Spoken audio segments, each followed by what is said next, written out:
Jarang diketahui, namun sering dicari satu Indonesia. Ternyata, beginilah 7 tahap pembuatan micin versi simpel.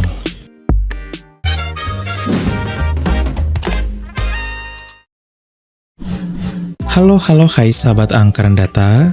Micin atau vetsin adalah salah satu penyedap rasa yang paling sering dipakai oleh masyarakat Indonesia. Micin yang juga memiliki nama monosodium glutamat atau MSG ini seringkali dipakai untuk memberikan sensasi gurih atau umami pada makanan. Rasa umami sendiri dikenal sebagai rasa kelima setelah manis, asam, pahit, dan asin. Kehadiran umami membuat makanan terasa lebih kaya, lengkap, dan menggugah selera. Micin sendiri kerap digunakan dalam berbagai jenis makanan, mulai dari sup, hidangan tumisan, hingga makanan ringan. Di balik popularitas micin, siapa sangka ternyata belum banyak orang loh yang mengetahui proses pembuatannya. Nah, pada video kali ini kita akan membahasnya. Sahabat angkaran data, inilah 7 tahap pembuatan micin yang akan dijelaskan dalam bahasa yang sesimpel mungkin. Langsung saja. 1. Pembersihan tebu. Siapa sangka micin yang kita konsumsi itu ternyata terbuat dari tebu alami.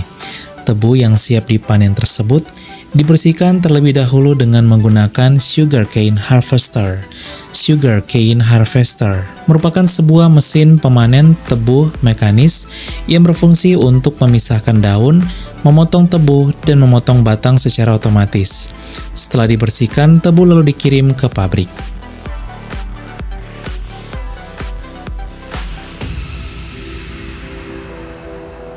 2. Produksi molase tebu. Ini merupakan bagian kedua dari proses pembuatan micin. Tebu yang telah siap diolah tersebut diperas dengan mesin khusus di pabrik pengolahan gula. Tebu tersebut diperas untuk mengekstrak sari buahnya yang manis. Setelah diperas akan menghasilkan cairan seperti jus yang disebut molase tebu atau cairan kental berwarna gelap yang terbuat dari tebu.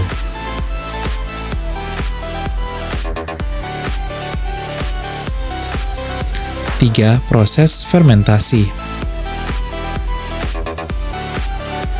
Sebelum lanjut, kita tentu bertanya apa itu fermentasi. Fermentasi adalah proses mengubah bahan-bahan alami seperti tebu menjadi produk makanan yang bermanfaat.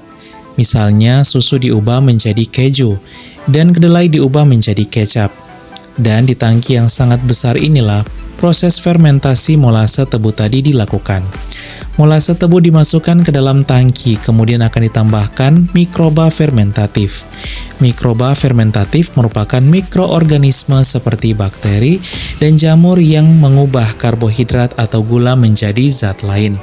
Mikroba fermentatif ini juga sangat penting dalam proses fermentasi molase tebu menjadi micin. Campuran ini lalu diaduk dalam tangki selama kurang lebih 2 hari. Mikroba fermentatif akan menyerap gula. Gula lalu berubah menjadi asam glutamat. Proses fermentasi pun terjadi dalam tangki seperti ini.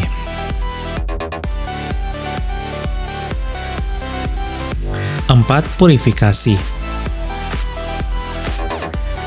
Purifikasi merupakan tahapan keempat dalam proses pembuatan micin.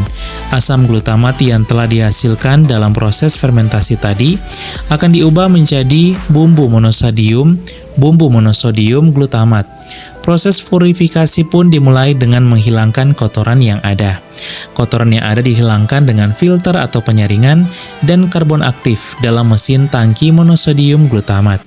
Beginilah tampilan monosodium glutamat yang telah dihasilkan setelah dihilangkan kotorannya dengan filtrasi.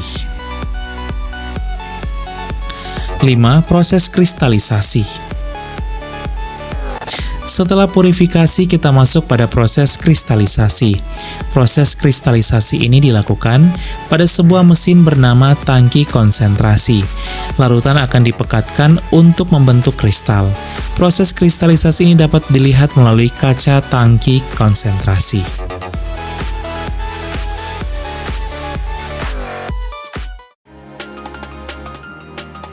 6. Penyaringan sentrifugal. Setelah melalui proses kristalisasi, barulah kita masuk pada tahapan ke-6, yaitu penyaringan sentrifugal kristal. Ini merupakan proses memisahkan kristal pada MSG dari larutan induknya menggunakan gaya sentrifugal. Proses ini dilakukan agar didapatkan kristal MSG yang murni dengan kadar yang minimal.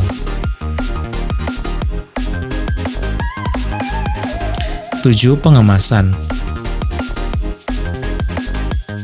Setelah kering lalu masuk tahapan yang terakhir yaitu pengemasan. Micin yang telah dihasilkan tersebut akan dikemas melalui mesin pengemasan. Ada yang dikemas dengan botol maupun dengan kertas kemasan. Micin pun siap dipasarkan dan digunakan sebagai bumbu penyedap masakan. Sahabat Angkren Data, itulah 7 tahapan pembuatan micin atau vetsin. Salah satu merek terkenal dari micin di Indonesia yaitu Ajinomoto. Ajinomoto sendiri diciptakan oleh seorang ahli kimia bernama Profesor Dr. Kikunae Ikeda.